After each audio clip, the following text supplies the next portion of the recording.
omwana akulemeredde oyagala kumutereeza ekyomutwala ebulaya si ky'ekyokumutereeza mukube mu kyalo. Proximity matters. Omwana beera naye ayonooneke ng'olaba atereere ng'olaba naye bulaya ajja kwonooneka nga tolaba akulemedde wano eyo n'omusobola musindikidde sengaawe Allahu akbar oba omwejjeeko wano woba olina okutoba naye abazadde abatuwuliriza omwana ati A-level ng'amaze senior 6 ng'olina by'okola bw'abanga tasobola kubikola oli bubi kati emudde abaana bammwe bwe batuuka mu family relatives beeyisiza batya babamanyi babategeera nti ono uncle I must respect this gentleman because he's my uncle. Abagagga abasingawo tebafaayo. Tukwaniriza ku Kasirye Breeders Emitiana wogenda okusanga ennunda y'ente eri ku mulembe n'omutindo omulungi. Ente zaffe enteeketeeke era nga za lulyo omuzungu zayita pedigree mu bika eby'enjawulo omuli Flickview, Holstein, Friesian, Ayrshire wamu ne Jersey breed ezigenda okuwa amata okutuuka ku liita 36 ne liita 46. Jangu ku faamu yaffe oyiga okulunda ente z'amata osobola okwenogera ku nsimbi. Bw'ogula ente zaffe z'amata ng'era oyize n'okuzirunda ky'oteekamu ky'ofuna. Tukubire ku noti 7556 osobola n'okutugoberera ku YouTube oba TikTok n'osobola okumanya ku byonna ebikwata ku kulunda ente z'amata.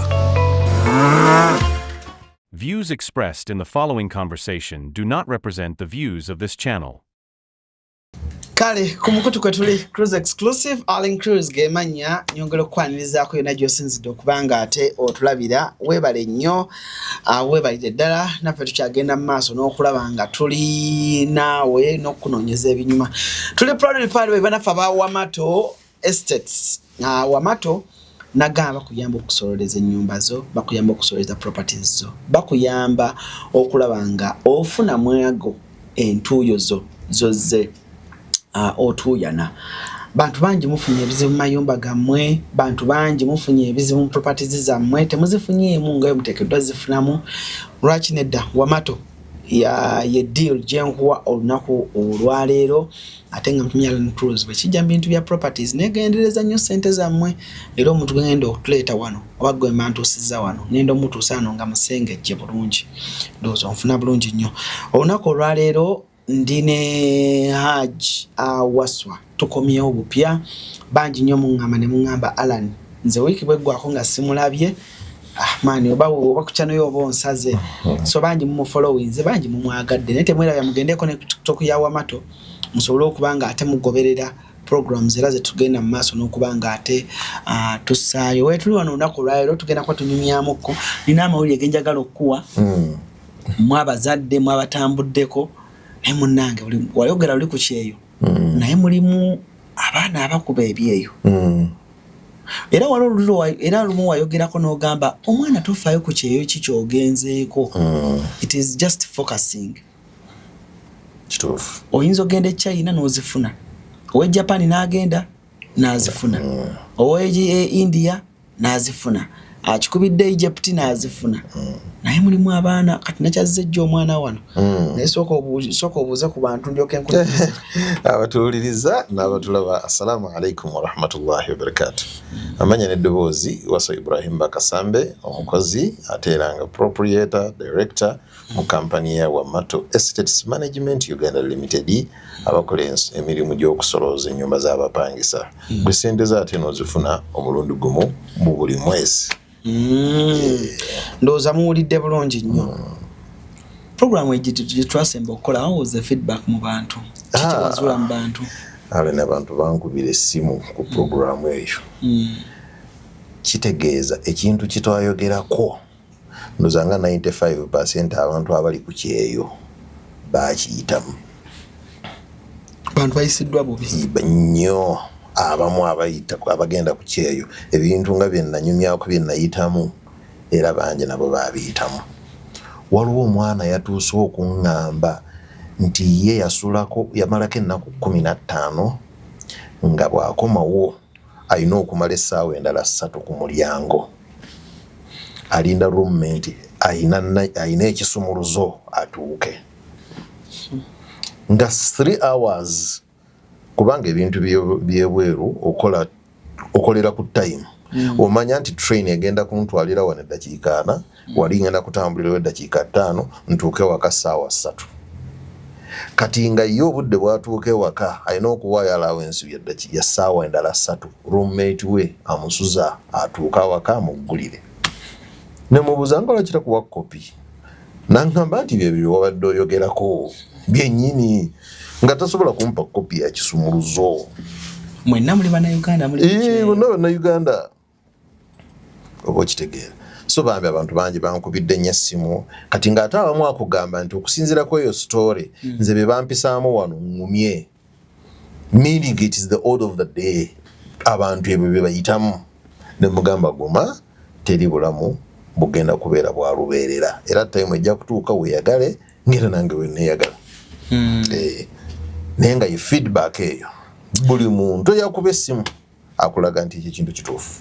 Era omuntu atuse ku kyeyo nobeera successful obulamu ne bukwanguyirawo oba abantu abalina abazadde baabwe nga mama yakutwala otuuse mama ne taata already babiseetinga baneewisa emikono mu maaso n'abantu abalala abatone ennyo abalina emitima emirungi egy'eddiini nga mazze abeerewo naye nga basically abantu abagendedde ku bazadde baabwe ate ne babeera n'abazadde baabwe mu nnyumba be basooka kuba ku kyeyo okwo omuntu asobola okukulumirirwa ennyo 100% aba muzadde weeka the rest bagezaako bugeza ku kyeyo omuntu asobola okukulumirirwa 100% taata wo ba maama wo ne muganda wo ne bw'omusangayo naye asobola okukuvaamu muganda wange same blood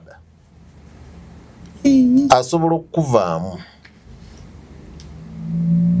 ne weetamwa nga babakuza batya mmwe anti ekyeyo kyo eyo virus simanyi ekyeyo oba yavaawa omuntu ayava e Kampala nga mulungi omusango ng'omutima gwakyuka nga muganda wo maama wo ne taata wo y'omu.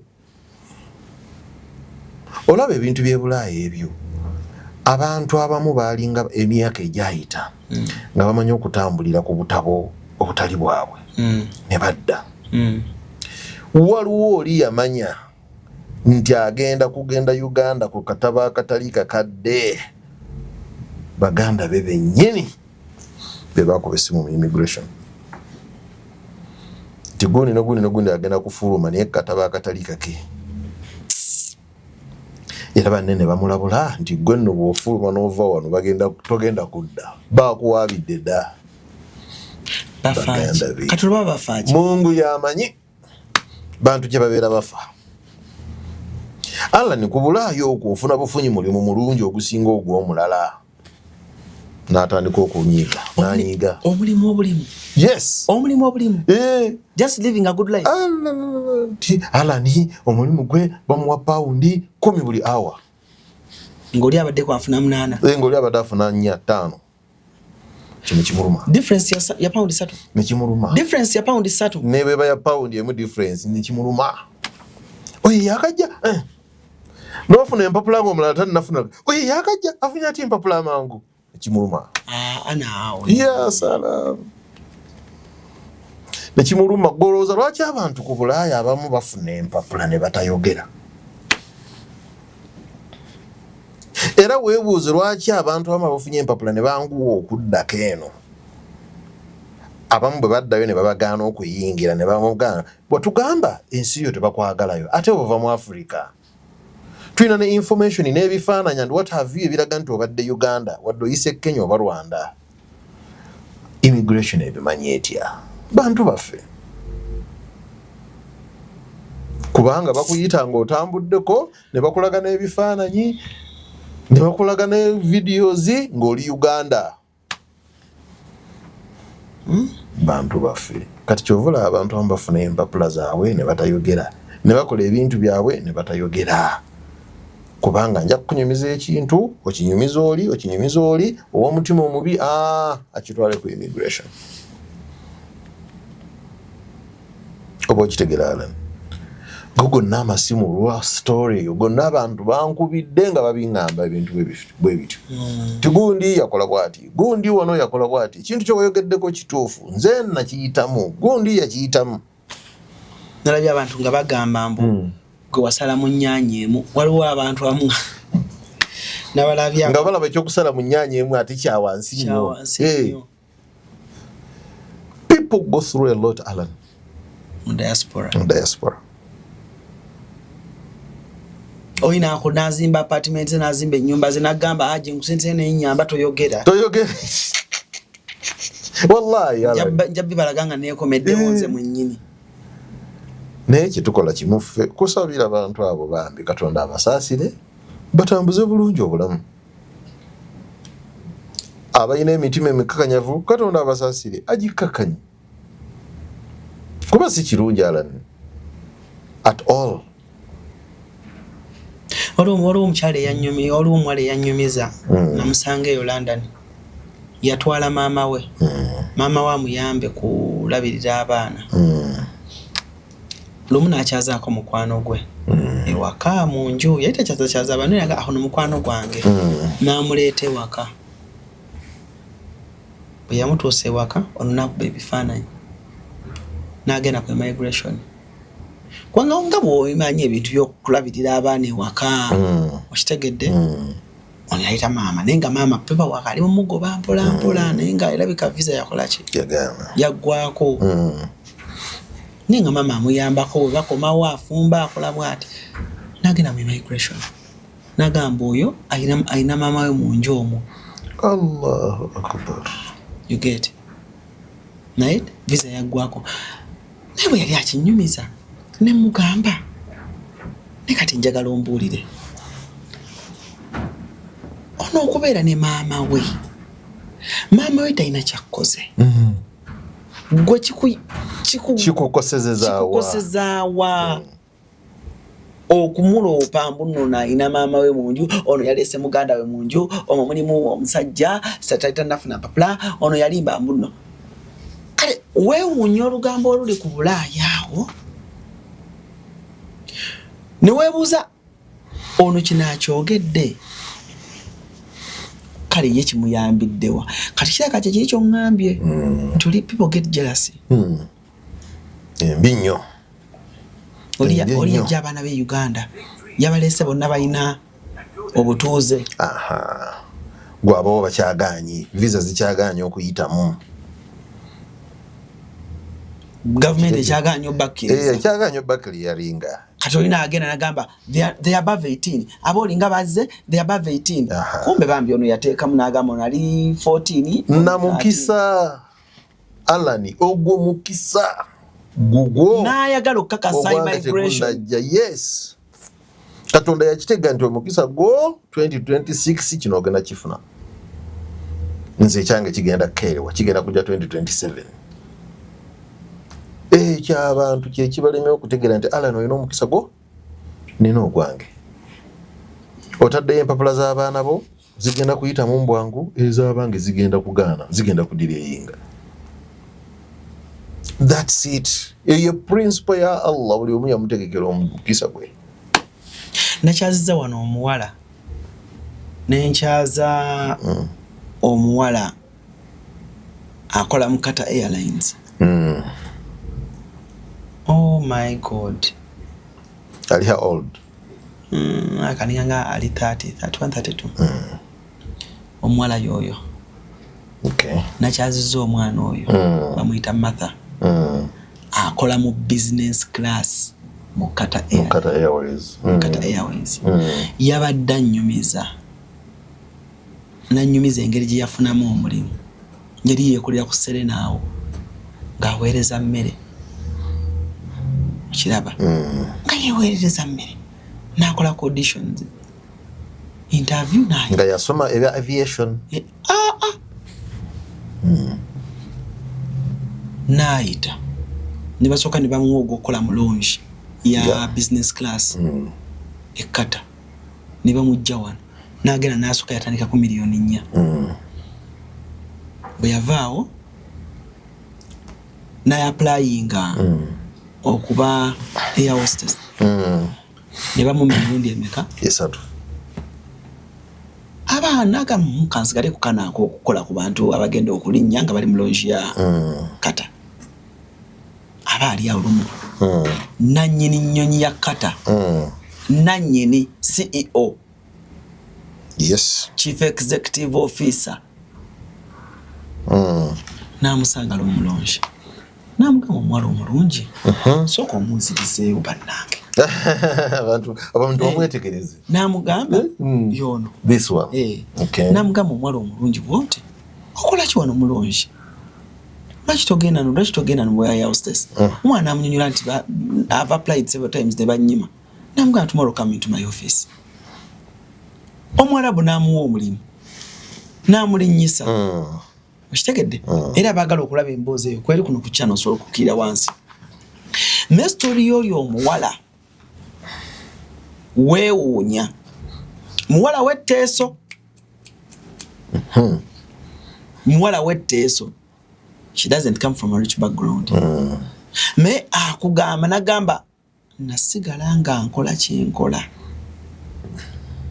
kiri batya ne time yange bwe yali etuuse buli omu gwe nali nkola naye awo of course ebiga byatambula alabika ne boss alabika yakoze ki naga Alan Sikulimba omusajja yansanga Busanzi na nnyini Kata Airways nanga mwana gwokola ki wano oteekeddwa kuba wali okitegedde kitegeera Alan nangamba naye ebigambo bye nawulira ku Bulaaya alaka yabaka ne bosi alabika akoze bwati alaka yakoze bwati alabika oyo mulogo alabika yakala ngamba I waited for my time ajikoze mkati emyaka oba 14 amitinze ku bayimbi abenjawulo ba international aba America amitinze ku film actors abenjawulo you get never nadde mubuuza about that naga Alan fitina y'okukyeyo tosobola njala ogireka ogitula butunulizi neeyitawo bakuwadde omulimu naye oli alabanga gwe ali atutte n'ogugwe nenga ate akyakola mu company yemu just time yete nakola ki time yete natuuka naye alabika yakuzibwa bulungi kati Alan okusinziira ku mwana ono ebintu bibiri no ku story gy'oyogedde briefly ebyamuweesa omulimu first of all okuwa omulimu ku nnyonyi age matters a lot kati when I look at her ne age gy'ongambye gy'alimu awo tayitawo nnyo kuba baagala 20, 23, 24, 25 egyo gy'emyaka gye bawa abantu ku nnyonyi anti lakabe bamuweera kati ate ongambye she is above 30 yali mwali 30 naye okusinziira ku narration yo ebintu ndaba biringa bibiri ebyamuweesa omulimu of which many people lack them ekisooka kulemera ku nsonga and not to give up kati ate ngambye mu kyoli abantu abo they don't give up they don't eyo culture y'oku giving up eri eno mu Baganda n'Abanyankole. In fact, n'Abasoga they don't give up easily. N'Abagishu they don't give up easily. Kati ekintu ky'obuta giving up yemu ku nsonga lwaki omwana ono yafuna omulimu awo. Mukata Airways. She never gave up. Akola mbagagga. Yes. Kyetugubiriza abantu baffe. Ng'omanyi ky'oyagala. Alan, please never give up. Your time is coming. Your time will come. Naye ffe ekitutta we give up. Ate bw'omala okugiving up oli atagivings up bw'ayitamu n'omuwalana. Kiringa bano abaana abamu abasaba visa za America oba London emirundi nasaba ogwasooka ne bannima nasaba ogwokubiri ne bannima nensaba ogwokusatu ne bannima ogwokuna ne bampa. Fact ebeereegi ebeekuweeseza visa eyo not to give up. Wallahi omuzungu ajja kutunuulira paperwork wo more especially nga mu submission yo mu applications zo temuliimu fraud temuliimu bya bulimba bingi birabika ko already bulu tusaba visa tulimba tewali batona abatalimba olaba nange nina pepo waka ye no mutufu akwe ampesa visa but waloka element nga akano kambalimbe batono abasaba visa ainza no kwa president yeka ainza no kwa president yeka ne mukyala we n'abaana kati osabe visa okusoka ne vice basobola mu buli omuba mu ma okitegeera kati ekyamuweesa ono for example ekiweesa omuntu visa emirundi egyo gyonna nga asabye tebamuwa omuzungu alaba wali ng'alemeddeko nnyo and he's consistent kyeyaŋŋamba luli kyayo kyeyaddamu kyeyayogera ogwokubiri kyeyayogera n'ogwokusatu era ne leero kyayogera kamuwe fe abaganda awo tetuliiwo tetulemerako we are so proud omuntu alemerako yenna addira pride ye n'agimira nakuba aba amanyi kyayagala kati omuwala ono kwe kufuna ogw'omulimu kuba yakola ki yalemerako yasaba ogwasooka yasaba ogwokubiri yanasaba ogwokusatu ne bosi bwe yamubuuza nti what happened n'amugamba kintu kyekimu finally n'afuna ensonga ey'okubiri eyamuweesa is luck. She was lucky. Lwaki teyasoma bya aviation.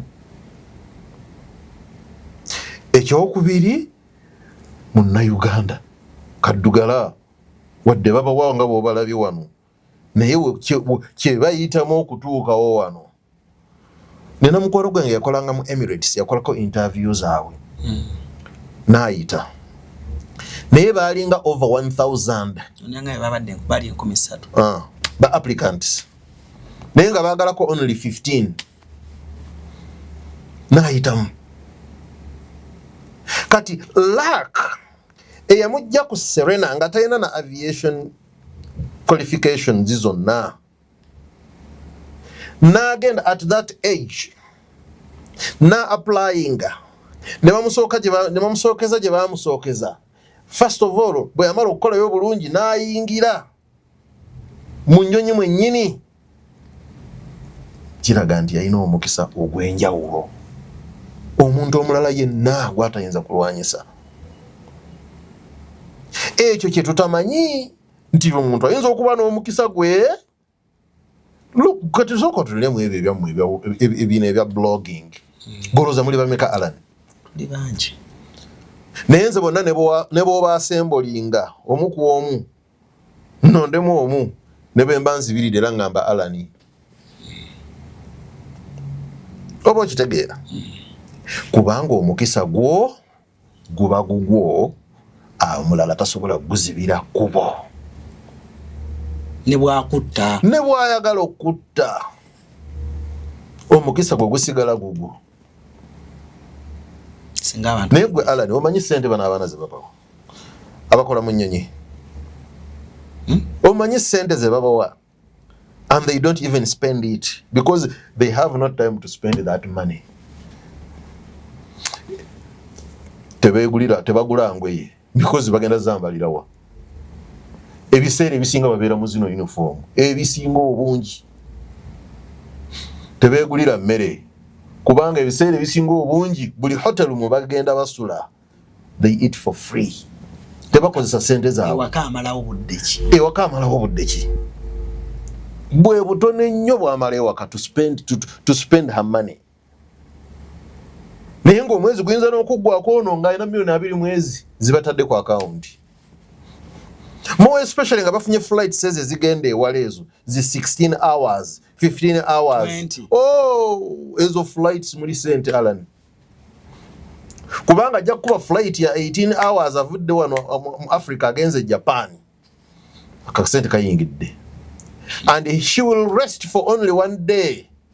The following day ambamuze ku nnyonyi another 16 hours nga nako kayingira awumule bamugaye kakati engeri gy'ova mu Japan wala kati kolako flight ya hours ennyimpi gendako mu East Africa from Qatar to East Africa 5 hours then another 5 hours 10 hours bamugaye kati okozeyo olugendo olumpi kati ategenda mu America omwezi kugenda okuggwako ng'akoze hours nyingi and per hour bayinza okuba basasula dola nga 15 or something or 20 engere stali mpanvu okitegeera on average bayinza okubafuna 15 to 20 dollars kati at the end of the month hours ezo zonna z'abaakoze ku 20 dollars omwana yangambye minus salary anti bane basic pay nti buli mukozi waffe yenna alina okufuna million katugambe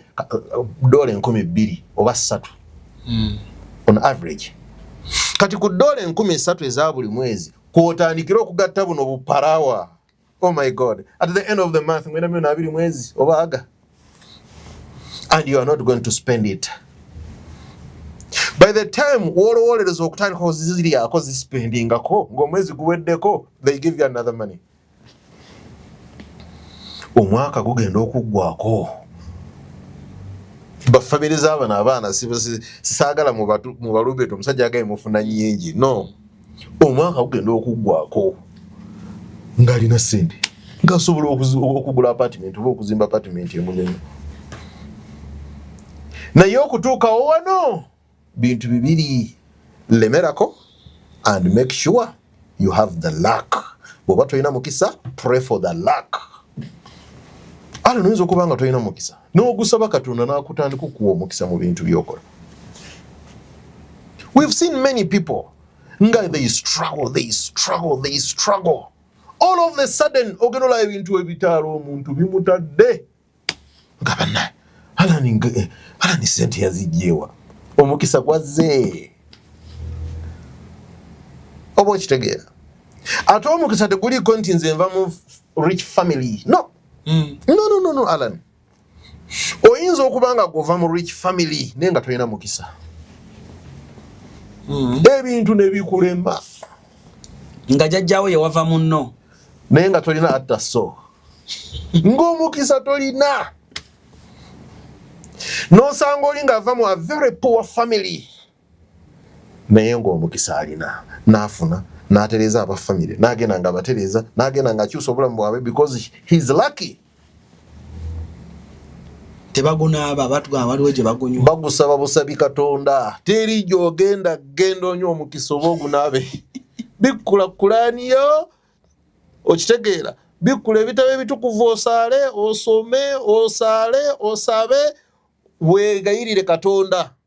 Wallahi ajja guggulawo omukisa gwo. Omusawo Omuganda takulya ssente mbu onoonya mukisa alani. Basawo Baganda bameka abayina ennyonyi. Basawo Baganda bameka abayina ebizimbe mu kibuga omwo.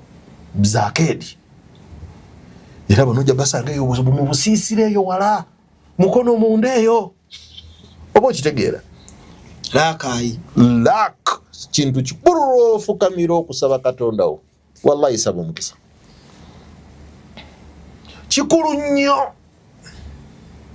Omukisa ojja kuzaala abaana abalungi. Omukisa abaana bajja kuba bagezi mu kiraasi. Omukisa abaana tebajja kulwala. Omukisa emirimu gijja kugondera. Gw'okimanya bw'oba wa mukisa obeera n'eka ng'otudde mu ntebe naye ng'oyingiza. Because olina omukisa. Oli mwava abaana abo bagagga be babaweerera. Bafuna zi sponsorship ennungi. Skala. Oba oliawo omwana afunye ekisikaala. Bamwongedde ekirala. Bamuwadde n'omulimu. Mukisa. Ne bw'oba ng'oli mu famire enjavu etya, wallahi omukisa gusobola okukeera ne gukutomera. Ne bw'oba ng'oli mu famire engagga etya, omukisa guyinza okukubula alani. Nogamba nina baki. Gwe tolaba ng'abaana b'abagagga n'agaana okusoma, n'atandika kunywa sigala, n'atandika kunywa mwenge, n'atandika kukuba bidongo, mukyafu, yenna awunya, teyeegombwa. Naye nga kitaawe mugagga. Amasomero ag'ebbeeyi gonna yagamuyisaamu. Yagamuyisaamu mwana n'alima. Ebulaya yonna yasomerayo. Waliwo omugagga omu yakola n'ensobi ate. Yayina omwana ng'ali mu kikula bwe kiti, omwana amulemeredde. Asoma genda mu bidongo. Yegaga omwana wange kamuwe ssente nnyingi. Pocket money amuwa $50,000, amuwa bukadde, amuwa buli kimu. Omwana wange aleme kujula. Okitegeera nga naye bw'onoobeera n'omwana wo ssente ozirina. Oga kamuwe omwana nga kyakola bwatuuka ku ssomero ng'akola group z'abavubuka kugenda mu kucakala. Lumu bambi musajja wattu aba avuga emmoloka mu kibuga, omwana asala ati mutabani we nga bannaye ono Alani talina kuba ku ssomero. Okitegeera ng'omwana yasala mu kkuba ati yali mu mmoloka gy'atamanyi naga omwana asobedde. Afubuuziza buli omu omwana mumukolere ki? Laba bamuwa amagezi ataaga ekisiru. Omwana mutwale e India asomere amanye ensi. Naga ekyo kikola nga banoonya ssomero nga batwala mwana India. Jjukira omwana mulalu nnyo. Bamututte e India, omusajja amuwadde buli ssente asobole omwana we obutabonaabonera India. Buli dakika Haji bampeereze ssente ng'aweereza. Haji ssente zino ng'aweereza. Kumba omwana ku ezo ssente akwata nako n'alinnya ennyonyi n'ajja e Uganda ku wiikendi akyakale nga Haji tamanyi. Oba okitegeera? Kati omwana buli lwabanga ali mu eyo embeera ate tomwejjaako mutwala India, mutwala Bulaaya, mutwala kusomero eyo no. Kuba eyo tomuyinaako ate naki? Na control. Akulemedde wano. Eyo n'omusobola? Musindikidde senga we London. Allahu Akbar. Oba omwejjeeko. Wano woba olina okutoba naye. Kati eyo yensubi abantu abalala abazadde abamu abayinamu kasente gye bakola ki? Gye bakola. Omwana akulemeredde wano. Ate omutadde mu ssente nkumuliitu mutwala eyo. Ne Haji nina ssente. Lwaki omwana wange mba njagala nanyigirizibwa obulamu wano nga nninamu essente? Teri muntu alina ssente ayagala mwana we kunyigirizibwa bulamu. Anti Alan, omwana akulemeredde oyagala kumutereeza. Ekyomutwala e Bulaaya si ky'ekyokumutereeza. Mukube mu kyalo. Proximity matters. Omwana beera naye ayonooneke ng'olaba, atereere ng'olaba, naye Bulaaya ajja kwonooneka nga tolaba. Waliyo basenga be gwakulemye basenga banaamusobola. Kuba ate Alani e Bulaaya ogenda muweereza nnyo ssente ez'omulabiriza zongera ate omwonoona.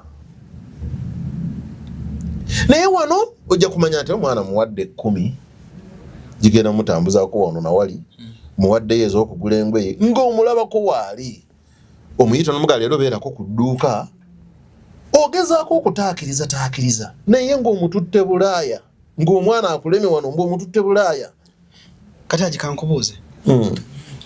Ndi muzadde. Essebo. Ninamu kasente. Essebo. Omwana nze mwekuliza mu ssente zange.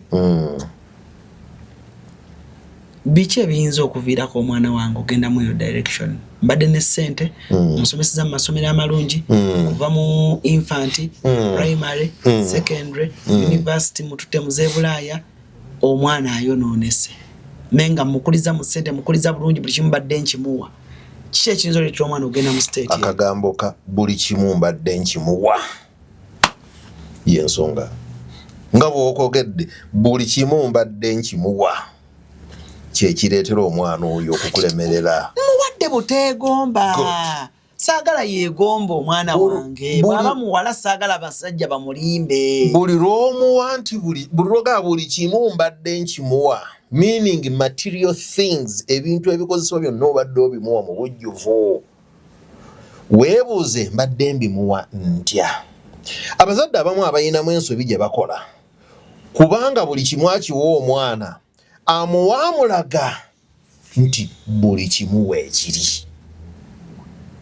Over contentment, being over contented, nti buli kimu weekiri matira, awo wavaawo obuzibu. Okugeza Alani buli kimu okiyina osobola okituusa ku mwana wo. Ngoye za bbeeyi osobola ozimuwa. Asobola okuvuga emmotoka n'omuteeramu amafuta. Asobola okulinnya ennyonyi n'agenda mu holidays. Naye bwano wakati mu kuzimuwa, mu kubimuteekamu, omwana kiki kyakola nga ye for the family. Omwana mutwaleko ku store amonitoringa abakozi ku store.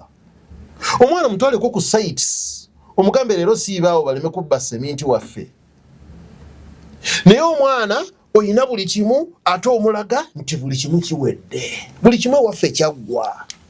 Gw'okubiyimirizaawo toteekamu maanyi na bwongo. Lwaki noono omwana tomulaga nti alina oteekamuko ku maanyi n'obwongo okukuuma ebintu byammwe?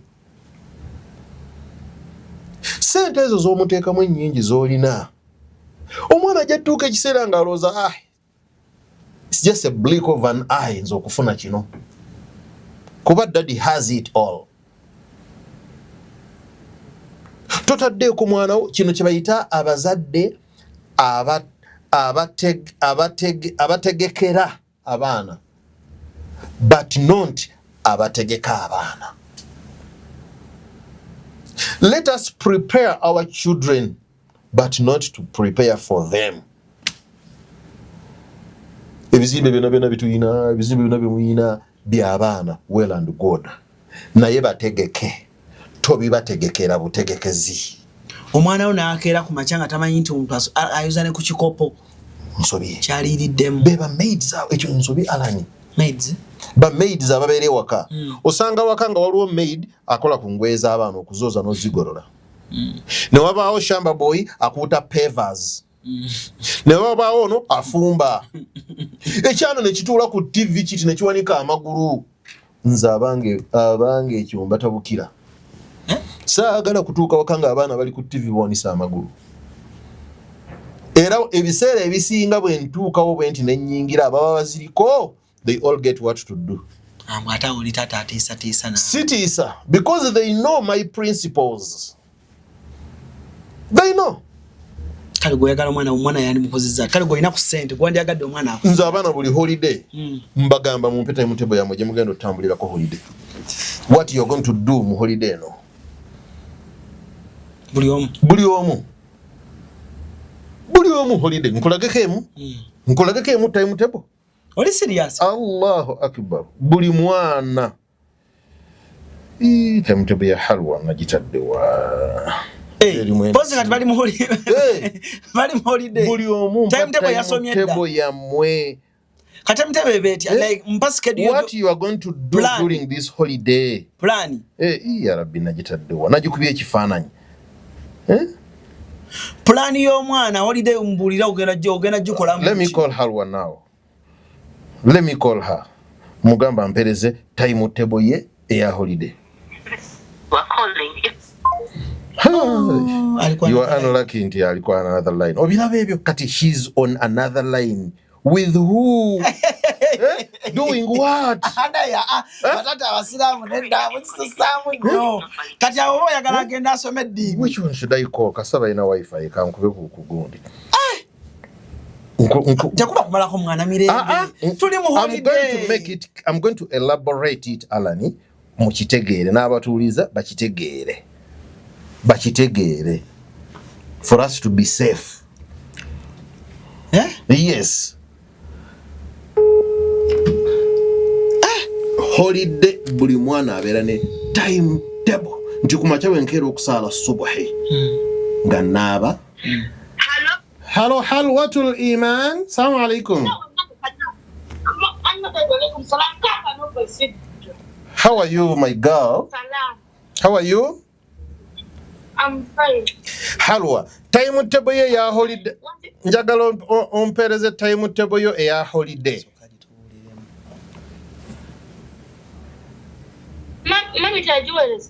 Okay, but now what you are going to do at this time oyina kubanga okola ki as per your timetable?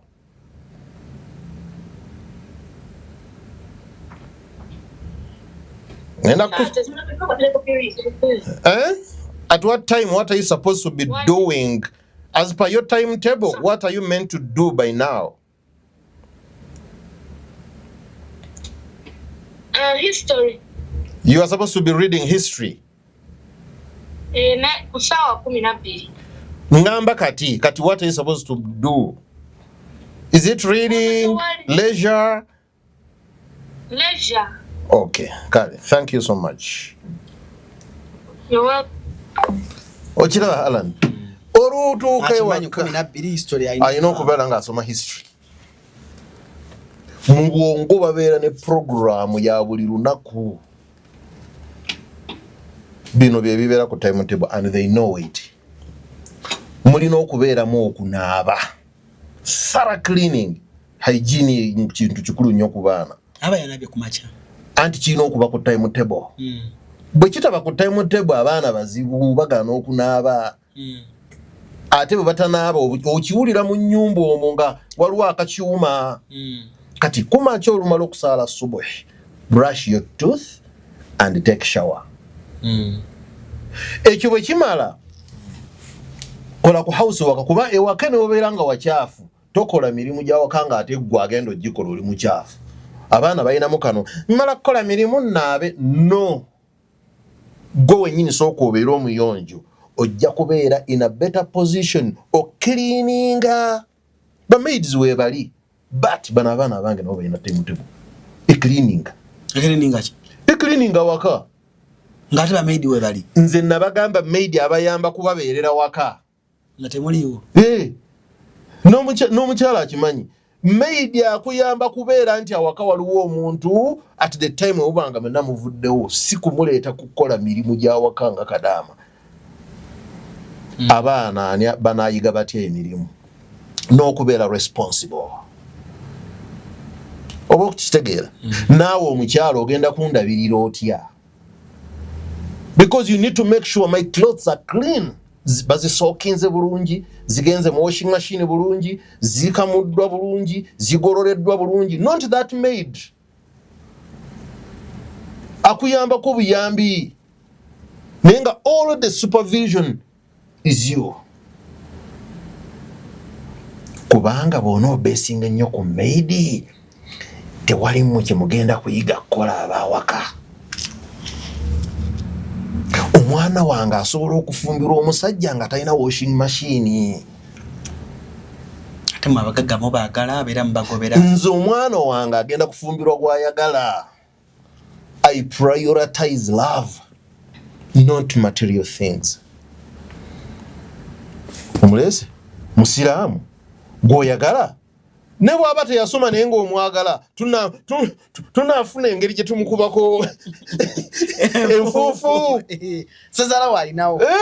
Sezala namba oyagala kukola ki? Agudde mu laavu y'omuniga. Omwana agudde mu laavu y'omuniga. N'omuniga muki? Musiraamu. Asaala esswala 5. Teyasoma naye amanyi okukola, asobola okukola. Ebyo byonna ala ne bitereera. Then ekyana ky'okufumbira omusajja nakyo kiwanika amagulu ng'omusajja akomyewo tekisobola kukebera bintu by'oleese. N'okufumba tekisobola. Tekina kye kisobola. Ebyo bitandinga off abasajja. Nze bintandinga off. Lucky enough sina mukyala wange ali bw'atyo. They are all perfect. Naye what I know omukyala wakanga talina kyasobola kukola. Nze kintandinga off. N'abaana nabo bagenda obeera. Bwe bajja okuba. Kati abange timetable njibawa. Leero gwoyoza ebintu. Leero gw'ojja engoye mu washing machine. Leero gw'okola kino. Leero tulina omuntu ajja n'akuuta pavers bulungi olujja n'alukuuta. Leero gw'omukubira essimu ajje azikuute and you supervise him. Omwana. Byonna buli omu timetable ebeerawo. Era nenjiraba nti leero halwa ogenda kukola ki? Leero Firdaus ogenda kukola ki? I have to know. Kati awo abantu abamu abayinawo ku ssente. Ebyo byonna babiraba ng'ono omusajja agamba baana bange sisobola babonyabonya bwentyo. They're not donkeys. Naye okwo kuba kuyita kuba preparinga. Kuba preparinga. Nze ebintu ebyange byonna sirina kye nnambula. Nti olina ettaka ekitende ogendeyo olambulayo buli kaseera. Nti olina egundi ogendeyo. No. My children and wives. Yitako ekitende olabe. Yitako ekindi. Yes. Hali wagenda ku apartment z'egundi olabe. Ogwange kunoonya ssente kuteekawo bintu binaabayamba nga nvuddewo. nosa waliwo omusajja yafanga ayina accounts mu banka eziri secret nga 3 nga kuliko sente za buwumbi tebuli mwana amanyi banka ye yabagamba kati ng'okuloota ekintu ekyo Alan nasanga Haji Kamoga ayina mutabani we muba muto mutabani we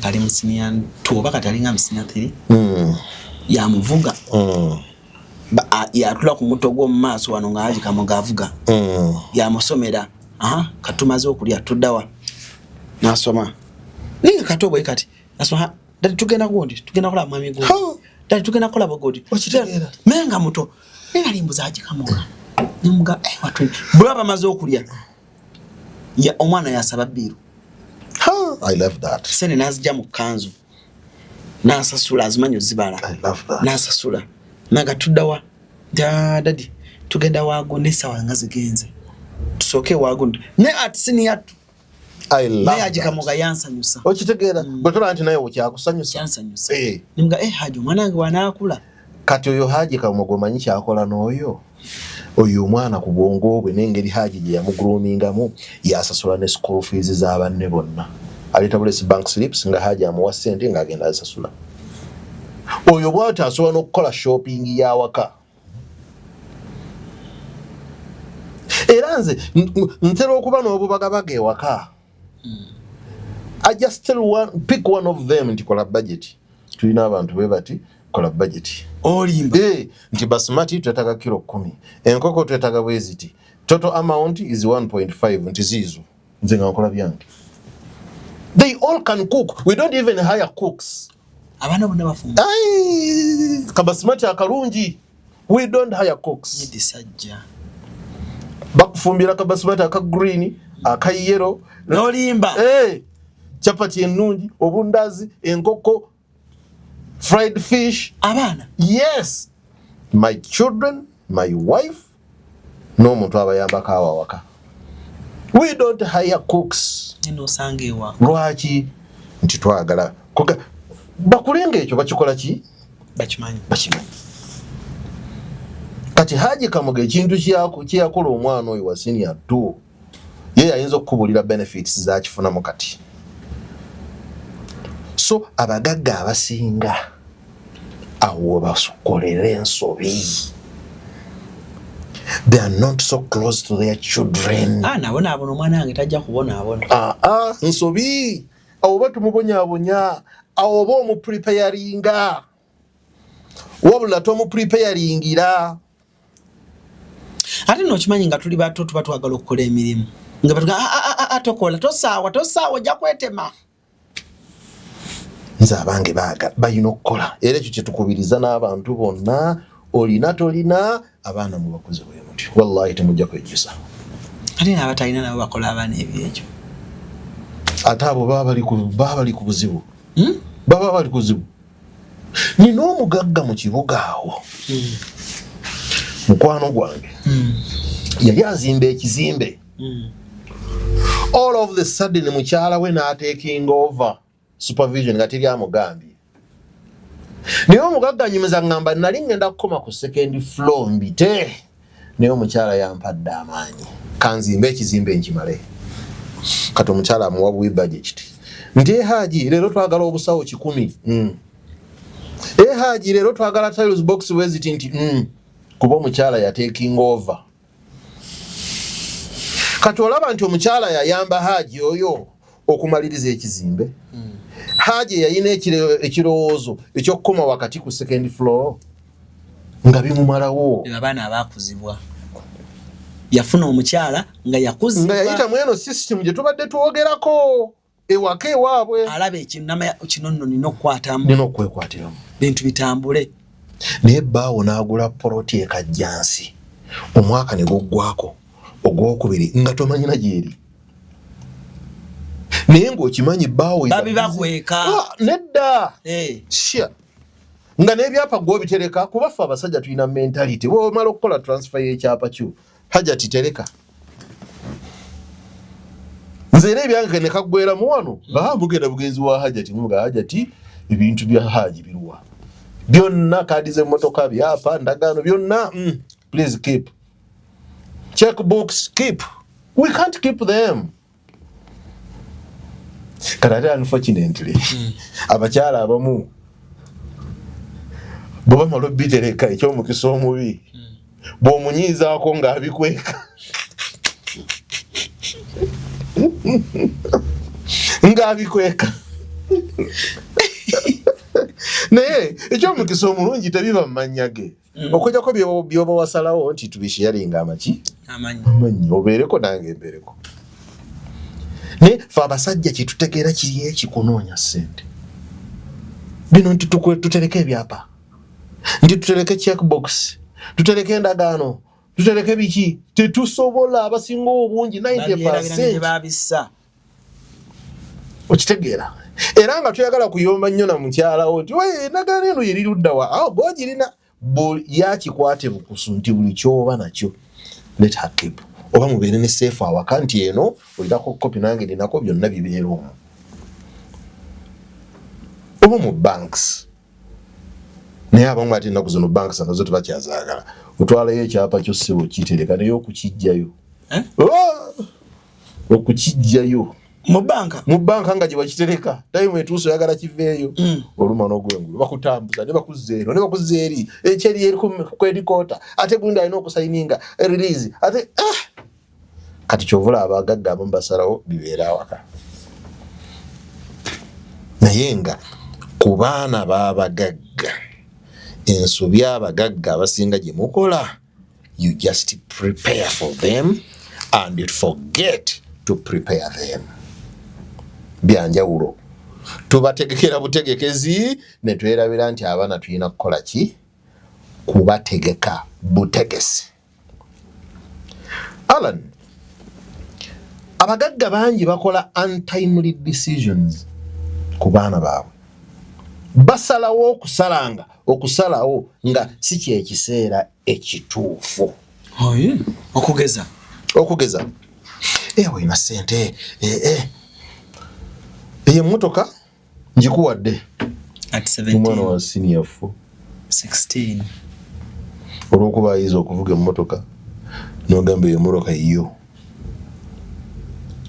n'emikwano gyange mbagamba omwana wange yatandika okuvuga ekyo kiri okay n'abaffe batandika okuvuga nga bali mu senior 2 okuvuga it's okay but okumuwa emmotoka nti yiyo buli wooba oyagala okulaga full tank mwerigenda Allah akbar gokikulabikira bulungi naye kirimu ebintu ebirala ebiri munda byotayinza na kumanya ebitali birungi. Ife mu high school twalina abaana twagenda none ebibuuzo ng'abaana bazze bavuga Benz bazze bavuga biki Inga my dad gave me a car. Wembadde nzijeera Alani nti abaana bagenda ne bano n'ebibuuzo BS4 nga bavuga. It's good, it's well and good.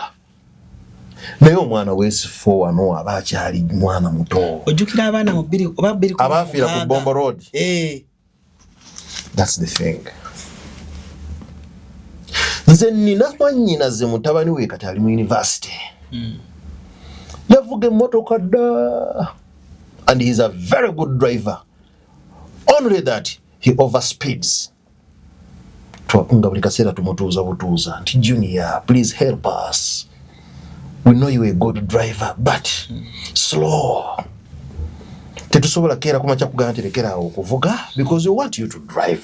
Naye please tovuga speedy. Junior vuga mpola. Kubanga omanyi lwaki emyaka egyo yetalaba nti speed is a dangerous thing. Ate tamusobola mugaana kuvuga. Alina okuvuga. He has to take her mother to the airport. He has to take his father to the airport. Okitegeera. Aba alina okuvuga. Naye kati mugambe nti munnange vuga speed ntono. In fact, yali alina n'oku-owning emmotoka nga wa senior 2 over 3. But his parents said, let's wait. He only owned a car nga amaze kugenda mu university. Even at senior 4, yali asobola okugi-owninga. Even at 6. Bwe yamala ebibuuzo era ne bamuwa condition Kasabi komawo ng'oyise you gonna own a Benz. Era bwe byakomawo ng'ayise ne bamuwa n'ekifo ku university nonga own a car now.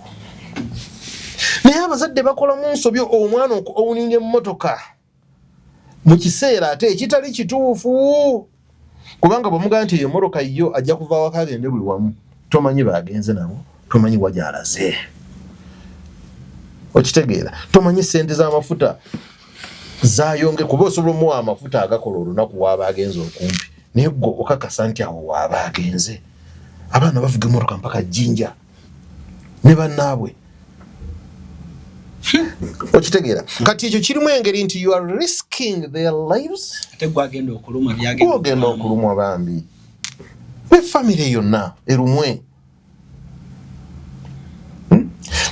nobanga emmotoka eyegenda muleetera okufuna emikwano gwe gyotamanyi kiyinza okuba emirungi gyali oba emibi kuba emmotoka eyo attracting abantu okitegeera Alan omwana wa senior 2 ayina akamotoka emmotoka eyo egenda ku attractinga buli age we omulungi n'atali mulungi kati the decisions that parents make zirina okubeera nga no ziri timely zirina kubanga za kiseera kituufu twakyazadde mutabani wa Ajat Kushona oba wazi January oba mu February awo omwana oli ali amazing Ajat Kushona atunda Gomez ayina omwana we naye Ajat yaŋŋamba juzi naŋŋamba Alan ebya Gomez nze wano ntuukawo ssaawa 9:10 oluusi ne sijja nembuza Ajat lwaki nanga Alan olaba omwana wange oyo bwe yamala senior 6 omwana yampewula obwongo bupya business agipromotinga mu ngeri mpya yaŋŋamba buli kimu kati yamanyi brand Kushona kati yagiddukanya mutabani we taweza yadde emyaka 25 yamutegeka nenga brand gye yamukwasa nene Kushona designers era Alan kyenjagala okwongereza ku ekyo abazadde abatuwuliriza omwana ati A-level ng'amaze senior 6 ng'olina by'okola bw'abanga tasobola kubikola oli bubi kati emudde nkaddemu at A-level ng'omwana vaxed wa A-level amaze USCE bagitata Uganda Advanced Certificate of Education USCE ng'amaze ebibuuzo bya USCE ng'emirimu gy'okola nga tasobola kugikola oli bubi oli bubi nze kati abange bonna abakoze senior 6 bonna bakuba abantu we bali babala bitabo kuwa mato bali kuwa mato babala we bali aba senior 6 era nakimaking clear to them whoever finishes senior 6 bwoba togenze kweyongera kusoma Bulaya come to Wamato ova ku Wamato nga bogenda ku university omwana ayina okubanga at senior 6 emirimu gyagisobola gifitingamu n'ogenda okufunamu obulungi mu baana ala n'ensonga endala abooluganda lwaffe abaana baffe wano njogera kuba kummwe abayinamu ababedde mu famire bwemutuuka abantu bakankana abaana bammwe bwe batuuka mu family relatives beeyisiza batya waliwo families kuba families bonna Katonda teba blessing ne baba family yo baba ba family yo Luganda oba go ina sente zityawo baba ina baba Luganda yes abaana bo bwe bagenda mu bantu bammwe oba abantu bammwe nga bazene wo gwa inamu wallahi we beeyisiza batya baba manyi baba tegera nti ono uncle I must respect this gentleman because he's my uncle yadda ku mama wange yadde mwavu yadda ku taata wange wadde mwavu he's my blood uncle abagagga abasinga awo tebafaayo abaana baabwe ne beeyisa obubi mu family abaana baabwe ne bavuma ne ba uncle baabwe ne bavuma ne bamaama baabwe abato. Abaana bange tebalijjawo ate gwe omuzadde n'otafaayo n'okumamu 10 mu ki bawulira okiwulira Alan oba obaagala bato baagale tebalijjawo tebakwetaaga tebena kye bakwetaaza kibi tebabeera ano babeera London babeera mu America ate ekyo Alan kiri two-sided n'atayina abaana be basobola okuvuluga ono ayina oli atayina ate n'akumamu omuliro atalina Alan nze kati sirina oli muganda wange abaana bange sobola bakontrolinga bakuyisizaamu amaaso gwalina onsinga level olina byonna nze sirina inene case olusi gwonsika n'omukono gwonnyamba ne ku school fees z'abana abaana okuvaamu olinako omukono munene batandise okuyisaamu amaaso nzo atalina ate nenkikumamu omuliro bwe yatuwa fees yatuwa bulamu respect oba akuwadde fees oba takuwadde oba akuyambye oba takuyambye oluganda olumulukuumenga kubanga weetaaga ekika olwetaaga oyagala toyagala sente tenyumanga ab'enganda abaana bammwe mubakuutire okuyisa bulungi ba anko baabwe abaana bammwe mubakuutire okuyisa obulungi bassenga baabwe bajjajja baabwe bo babalaze baba bamanyi Alan okimanyi mulimu abantu abakyala n'abaami abali abatulaba nga teyalaga baana famire ye ba anti ne ba anka abamu kubanga baavu ekyo kituufu tokiwulirangako nakiwulira nti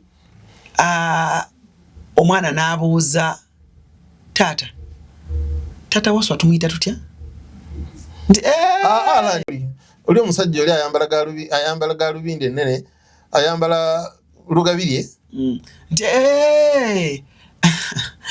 oyo naye no anko wammwe weeyo abanno takuyambye ogaa nti oyo anko wammwe aba akuyambye akugamba omusajja weeyo ku kyalo ewaffe gye nazaalibwa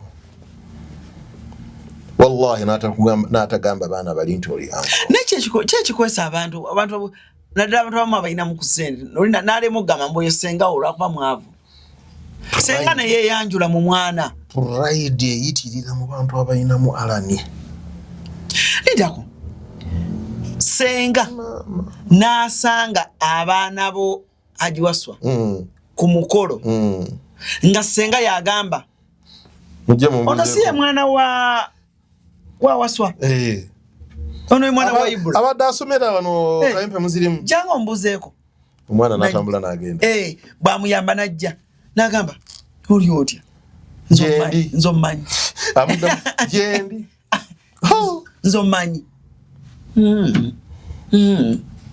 yigenda obuuze taata tyoli omukyalo oli atudde wali yani nogera omwana n'agenda wa taata ngenda okulatamwa agenda ozannye wammwe I know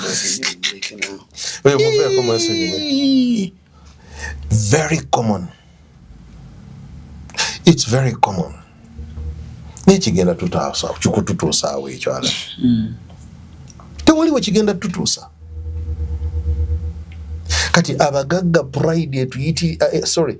pride ebayitirirako ne batandika okwekola ebintu ebyo ebikontana ne culture yaffe ng'Abaganda.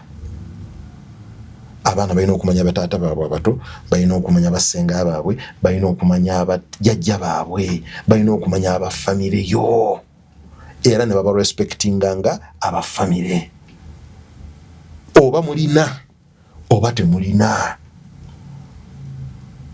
oba mulina alani oba temulina, naye omwana n'ayisa amaaso mu maama we omuto n'otabaako kyokola. Omwana n'ayisa amaaso mu anko we mwannyuko akuddako oba gwoddako n'otabaako kyokola.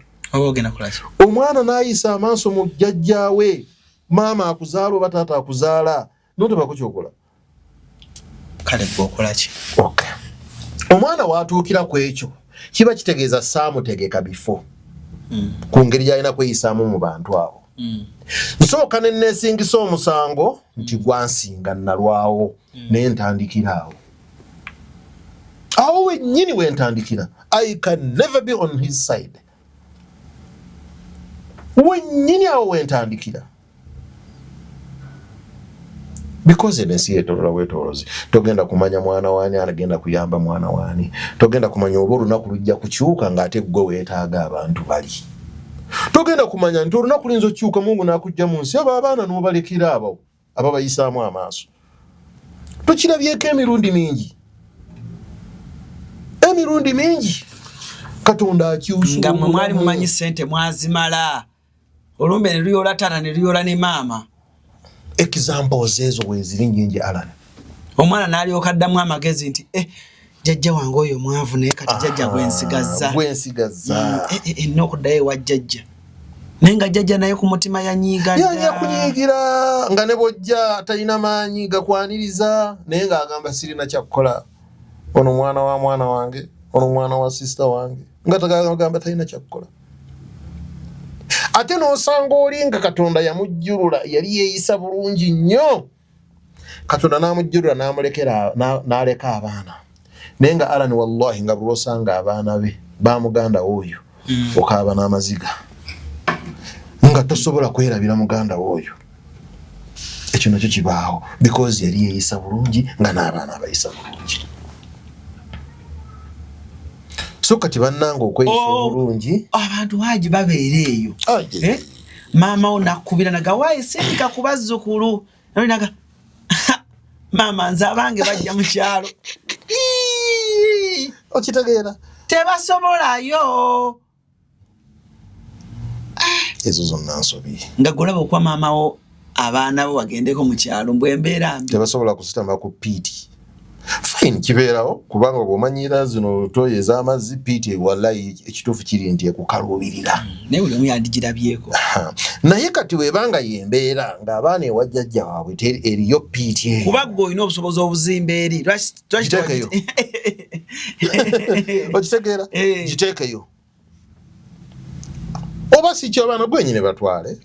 Babeereko naawe wasiibeko nabo ne maama wa jjajja waabwe. Then olweggulo muvuge mudde. Yes, you keeping it a long distance away from your family members.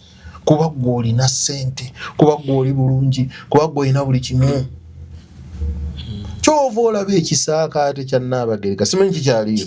How? Nze waliwo omwana gwe nayogera naye. N'atandika okumbuulira bye yayiga mu kisaakaate. Empisa ennungi zalina nga ziri waggulu, ebintu byakola nga biri by'amaanyi, naye nga byonna agamba nagenda mu kisaakaate emirundi 2. Maama wange yansasuliranga okugenda mu kisaakaate nga buli kibeerayo angamba genda. Abaana bwe bati abalina ettijja ebyo bwe bagenda mu kisaakaate baakyukanga. Kuba abazadde abamu mutyo okugamba ku baana abalala temulina biseera. Kuba omwana wo ng'anyiiza ekikulumanyi. Nze ate bw'anyiiga ntabuka. Omwana wange amugambyeko n'anyiiga. Nkugamba n'okugamba you I will give up on you. Kati ate nazuula nti kibaluma. Nange kati nkikozesa nga defense. Oganya okukola kino I will give up on you. Njakuta. Njakwesonyiwa. Kwesonyiwa nkulabe bulabi. Nange kyali kaali kannuma. Nga maama akaŋŋamba. Kale naye bw'okomawo tomuwa attention. Oyita mu mami n'omugamba. Tokutte muggo tokoze eki naye. Tokuba mwana. I even hate it. Obuuzaako bano abalala n'obalaga vibe. Bw'owa attention. Okitegeera. Bw'owa attention. Kimuluma n'adda yekka ne yeetereza.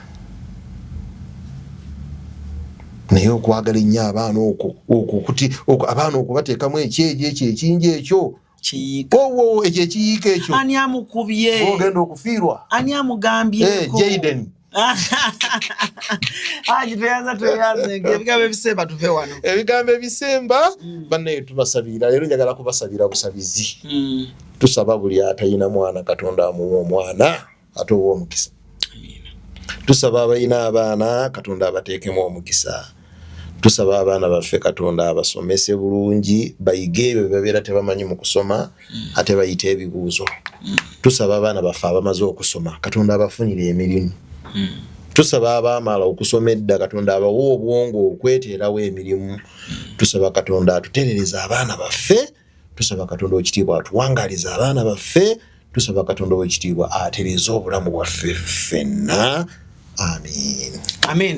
Allen Cruz Gemanya, Cruz Exclusive gwe mukutu Uncle Francis abeera wali eri producer wa shows zino zetukola yazitematema okulaba nga ekifaananyi kibeera muzigo nnyo buli kyolaba ekitambula obulungi awo ku kamera na buli kimu ebifaananyi ebikunyumira Francis wali bulungi nnyo kubanga ensonga azikola bulungi nnyo. Allen Cruz Gemanya sandagate kubanga ate nsukako n'olunaku olwaleero ba sponsors baffe bwe mwenna 22bet thank you so much. Mirembe Beddings webali nnyo bayiri ddala. Beaver Organic thank you so much. Wamato Estates thank you so much. Mani omulala gwendesteeyo abe Canada namwe Mami Pitmoff kutumiddeko nnyo confusion egenda mu maaso ali mu kuteekateeka ebintu bino okubanga tebeeka bulungi nnyo bintu birabike nga biri maridadi sana sandagale kubanga ate nsukako wano naku olwaleero. Ladies and gentlemen, for now we out. Basiraamu bannange Tammy's Fashion Hub ebaleetedde engoye ennungi ez'omulembe nga za kisiraamu omuli jilibab, habaya, casual dresses, gym wear, office dresses, sako ne veils mu kkala n'ebika eby'enjawulo okuli cotton veils, chiffon veils, Turkish ne silk veils. Tammy's Fashion Hub yasazeewo n'okutuusa engoye z'abaana abateezi abasiraamu mu sayizi n'ebika byonna era nga bw'ogula tuzikutuusako wonna w'oli mu ggwanga n'ebweru w'eggwanga. Okumanya ebisingawo tusangibwa ku Ikotoolyo Mall edduuka namba 3 oba otukubire ku noti 787 noti 57 565 ne noti 756 255 553 ye Tammy's Fashion Hub abakutuusako engoye z'abasiraamu ez'omulembe.